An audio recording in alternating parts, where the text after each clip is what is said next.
शोपियां में आतंकियों ने पूरन कृष्ण भट्ट नाम के कश्मीरी पंडित की उन्हीं के घर के लॉन में गोली मार दी। बाद में उन्हें अस्पताल ले जाया गया, लेकिन उनकी जान नहीं बचाई जा सकी। सुरक्षा बलों ने कश्मीरी पंडित की हत्या करने वाले आतंकियों की तलाश में सर्च ऑपरेशन शुरू कर दिया है, लेकिन कश्मीरी पंडित की हत्या के बाद अब लोगों में शोपियां में जबरदस्त गुस्सा है।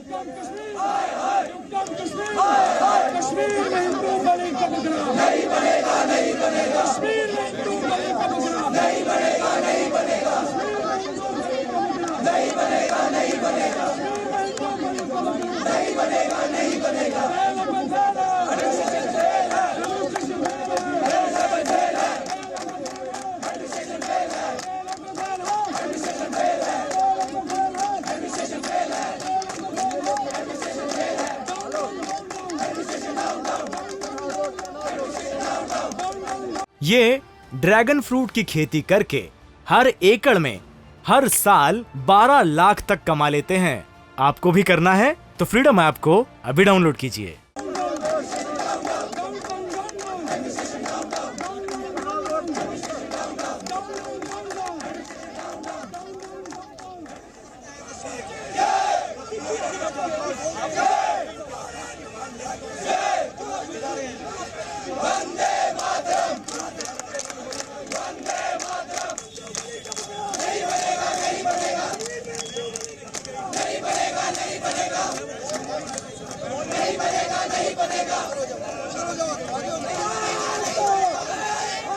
तो ये तस्वीरें हम अपने दर्शकों को दिखा रहे हैं और जी मीडिया संवाददाता खालिद हुसैन भी इस वक्त हमारे साथ जुड़ गए हैं।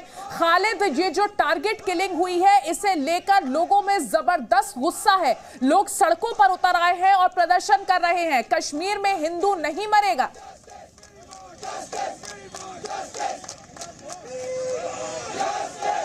और हमारे साथ इस वक्त एसपी वैद साहब जुड़ गए हैं। एसपी वैद साहब, ये जो कश्मीरी पंडित की टारगेट किलिंग हुई है शोपियां में, इसे लेकर लोगों में जाहिर तौर पर बहुत ज्यादा गुस्सा है। बिल्कुल बनता है गुस्सा, और बार बार किलिंग हो रही है कश्मीरी पंडितों की। ये हमें इंश्योर करना चाहिए कि अगर आपको याद होगा, राहुल भट्ट की जब किलिंग हुई थी, मैंने तब भी कहा था इसके बाद और कोई राहुल भट्ट नहीं होना चाहिए।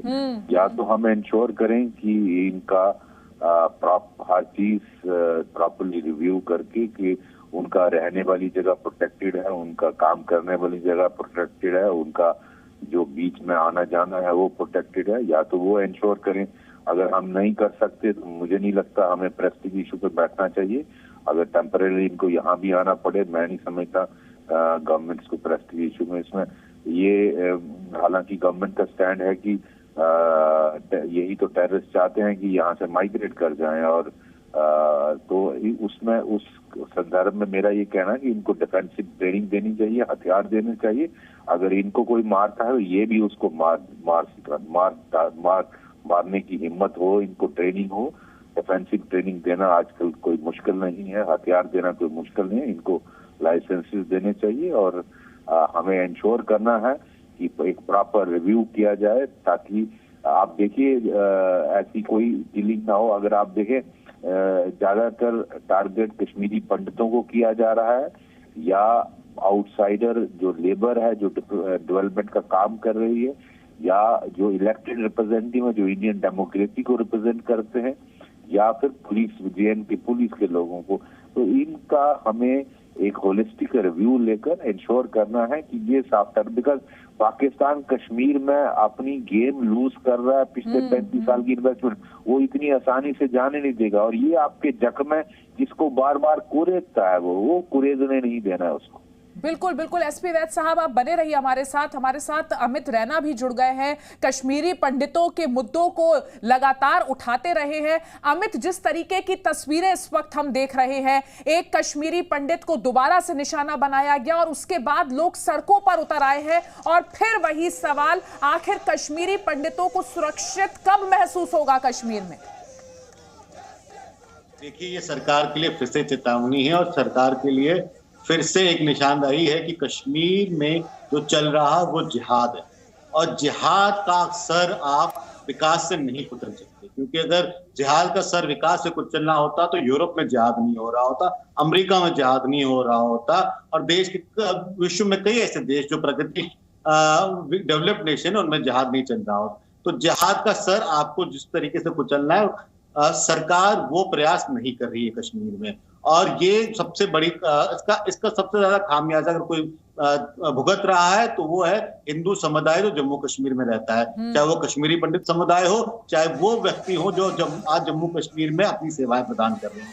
तो आपको अगर जिहाद से निपटना है तो आपको जिहाद को पहले एक्नॉलेज करना पड़ेगा कि जो कश्मीर में हो रहा है वो जिहाद है, और उसके बाद आप उसे लड़ सकते हैं। दूसरा, आज जो हत्या हुई है इसका सरासर इल्जाम ना आतंकवादियों पे ना पाकिस्तान पे, इसका इल्जाम इस खून के पीछे दो संस्थाओं का हाथ है, और वो एक है वो भारत सरकार और दूसरा है supreme court of India. Bharat सरकार जो लगातार 32 सालों से आंख मूंद कर बैठा हुआ है और नहीं मानने को तैयार है कि कश्मीर में जिहाद हो रहा है, जो कश्मीर में हिंदुओं के साथ हुआ वो जाति सहार है, और सुप्रीम कोर्ट जो हर बार बहाना ढूंढता है कि उसे कश्मीरी हिंदुओं को न्याय ना देना पड़े। पिछले 32 साल में 0 कन्विक्शन है टेरर किलिंग को लेकर। सुप्रीम कोर्ट ने आंखें मूंद रखी हैं। एसआईटी गठन नहीं करते कि क्यों कश्मीरी हिंदुओं को मारा जा रहा है। एसआईटी का गठन इसलिए नहीं करते कि क्यों नहीं करते कि जो कन्विक्शन के केसेस हैं, जो किलिंग के केसेस, उनको फास्ट ट्रैक किया जाए। तो कहीं ना कहीं आप जिहादियों को एक साफ मशवरा देते हो कि भारत की सरकार भारत का न्यायपालिका और भारत का कानून आपके साथ कुछ नहीं करेगा, आपको भारतीय संविधान के तहत सजा नहीं मिलेगी। आप चाहे शहीद हो सकते हैं और 72 हूरों के पास जा सकते हैं, मगर आपको सजा नहीं मिलेगी। तो ये जब तक भारत सरकार नहीं मानेगी और सुप्रीम कोर्ट ऑफ इंडिया उठ के सो मोटो कॉग्निजेंस नहीं लेती है कि कश्मीर में जो हो रहा है वो जाति सहार है, एथनिक क्लेंजिंग है, जेनोसाइड है, तब तक ये हत्याएं चलती रहेंगी। अमित रैना साहब, आप बने रहिए हमारे साथ कश्मीरी एक्टिविस्ट वकार साहब भी जुड़ गए हैं। वकार साहब, अमित रैना साहब का यहां कहना है कि ये एक पूरा जिहाद का मूवमेंट है जो कश्मीर में चल रहा है कश्मीरी पंडितों के खिलाफ। आपका क्या कहना है इस तरीके से कश्मीरी पंडितों को टारगेट करना? जी देखिए मैडम जी, अमित रैना साहब ने अभी जो अपना दुख जाहिर किया है मैं समझ सकता हूँ। कश्मीरी पंडित आज एक शोपियान में जिसकी एक कीमती जान चली गई है।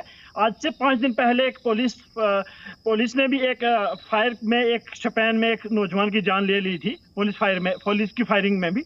तो यहाँ नौजवानों की जानें जा रही हैं, चाहे फिर वो आप कश्मीरी पंडितों की बात करें, मुसलमानों की बात करें, हर एक को कीमती जानें ज़ाया हो रही हैं। और बीजेपी क्या कर रही है, सवाल यहाँ बीजेपी से पूछना चाहिए। बीजेपी यहाँ शो ऑफ करके पूरे भारत को ये दिखा रही है कि हिंदुस्तान को दिखाना चाहती है, भारत के अवाम को ये दिखा रही है कि कश्मीर में सब चंगा है। भाई कश्मीर में कुछ अच्छा नहीं है। कश्मीर में टारगेट किलिंग चाहे वो हिंदू की हो, मुस्लिम की हो, सिख की हो, हर दिन वकार की बात पर क्या कहेंगे?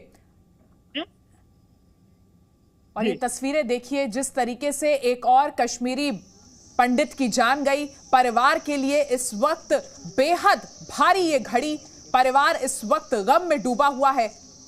ये तस्वीरें आपको दिखा रहे हैं शोपियां में एक कश्मीरी पंडित की जान जाने के बाद फिर वही दर्द।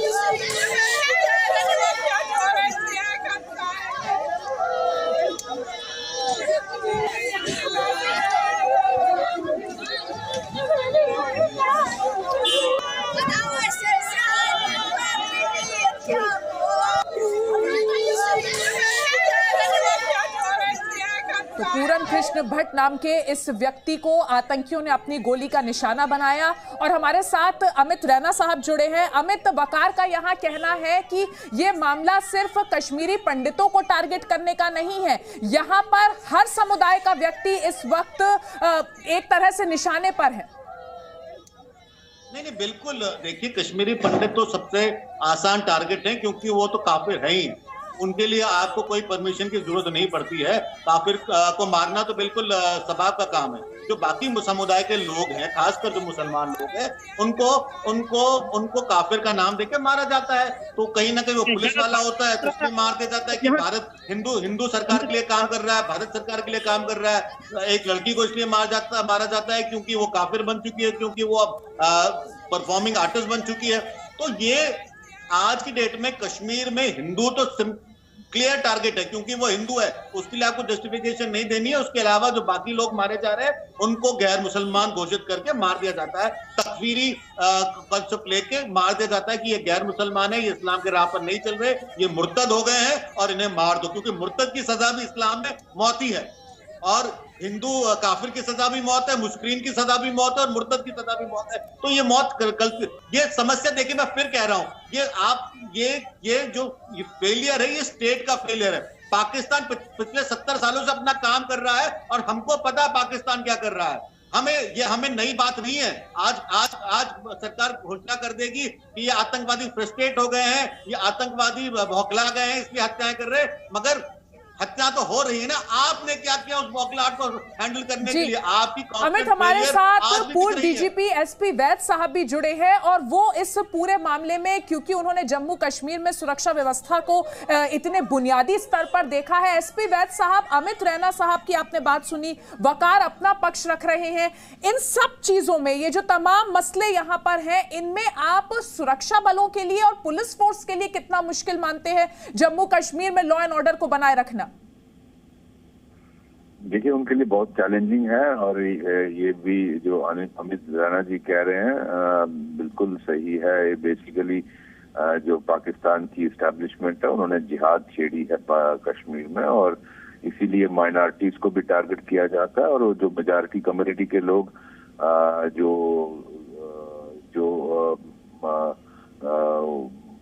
भारत के साथ खड़े होते हैं या जो ऐसा काम करते हैं, जो जिहाद के बीच में आते हैं, उनको टारगेट किया जाता है। बहुत सारे मुस्लिम भी मारे गए, इसमें कोई डाउट नहीं है। बहुत सारे JNK पुलिस के लोग मारे गए, बहुत सारे इलेक्टेड रिप्रेजेंटेटिव मारे गए। तो वो उनको इसी नाम से मारा जाता है कि ये हमारे जो मकसद है उसके बीच में आते हैं, और उनको निकलेगा, इसमें कोई डाउट नहीं है। ये पाकिस्तान की डीप स्टेट ने क्रॉस बॉर्डर टेररिज्म नाम दिया है, लेकिन ये कश्मीर में जो चल रहा है ये तो जिहाद है, इसमें कोई डाउट नहीं। अमित रैना साहब, 370 हटने के बाद लगातार कोशिशें की गई कश्मीर को मेन स्ट्रीम का हिस्सा बनाने के लिए। तमाम बाहरी लोग वहां काम करने पहुंचे, अब वहां पर बाहरियों को मताधिकार भी दिया जा रहा है। लेकिन क्या आप भी वकार की इस बात से सहमत हैं कि ये जो पूरी तस्वीर बनाई जा रही है कि कश्मीर में सब कुछ ठीक है, वो तस्वीर के जो रंग है दरअसल वो असली नहीं है? देखिए, कश्मीर में सब कुछ ठीक कभी नहीं था, और मुझे नहीं लगता कि मैंने भी कभी कहा कश्मीर में सब कुछ ठीक है। आप हालत देखिए, 2 महीने पहले सुप्रीम कोर्ट ऑफ इंडिया ने वी द सिटीजन की याचिका पे कहा कि आप सरकार से मिलिए, उनसे विनती करिए कि आपको न्याय दें। पिछले 60 दिन से लेफ्टिनेंट गवर्नर के ऑफिस से मैं लगातार राब्ता कायम कर रहा हूं कि मुझे अपॉइंटमेंट दें, हम कश्मीरी हिंदुओं का डेलीगेशन लेके आना चाहते हैं। उच्चतम न्यायालय का निर्देश है कि आपसे मिले, आपको मेमोरेंडम दे और अपनी बात बताएं। 2 महीने से LG साहब के पास सारी दुनिया घूमने का समय है, मगर कश्मीरी पंडित समुदाय से मिलने का समय नहीं है। ये आपको प्रायोरिटी दिखाता है कि हिंदू की क्या प्रायोरिटी रह गई है जम्मू कश्मीर सरकार में, खासकर कश्मीर में। तो ये प्रायोरिटी है। आपको पिछले 4 महीने से कश्मीरी पंडित युवक जो PM पैकेज में, वो कह रहे हैं कि हम सेफ नहीं है कश्मीर में, आप हमें स्टेट के बाकी जगह पे नौकरियां दे दीजिए, क्योंकि हम टारगेटेड किलिंग में आते हैं। उसको लेकर वकार भी कुछ कहना चाहते हैं। मुझे यहाँ पर इस चर्चा को विराम देना होगा। आखिर में मैं वकार से एक छोटा सा रिएक्शन लेना चाहती हूँ। अमित जी, मैं अमित भाई को यही चीज कहना चाहता हूं कि आप इस्लाम के पीछे मत पड़ जाइए, इस्लाम को टारगेट मत कीजिए। यहाँ ये जो किलिंग हो रही है ना, ये सियासी किलिंग है, ये पॉलिटिकल किलिंग है। यहाँ पॉलिटिकल बेनिफिट होता है, चाहे कश्मीरी पंडित मरे, चाहे मुस्लिम मरे। जब मुस्लिम मरता है तो मुसलमान लीडर अपना पॉलिटिकल बेनिफिट ढूंढते हैं, चाहे हिंदू मरे तो हिंदू BJP जैसे RSS जैसी जमातें अपना पॉलिटिकल बेनिफिट ढूंढती हैं। तो इसलिए बेहतर यह है कि कश्मीरियों के एक होके इस कत्लेआम के खिलाफ लड़ना चाहिए। और बिल्कुल। वकार भट्टी साहब, हमारे साथ जुड़ने के लिए बहुत बहुत शुक्रिया। अमित रैना आपका भी, वैद साहब आपका भी शुक्रिया हमारे साथ जुड़ने के लिए। तो एक बार फिर से आपको तस्वीरें दिखा रहे हैं किस तरीके से शोपिया में एक बार फिर कश्मीरी पंडित को टारगेट किया गया। टारगेट किलिंग का एक और मामला शोपिया से आया है, जिसके बाद घाटी में जबरदस्त गुस्सा है लोगों में, और परिवार का मातम तो जो है वो आप तस्वीरों में देख ही रहे हैं। ये ड्रैगन फ्रूट की खेती करके हर एकड़ में हर साल 12 लाख तक कमा लेते हैं। आपको भी करना है तो फ्रीडम ऐप को अभी डाउनलोड कीजिए।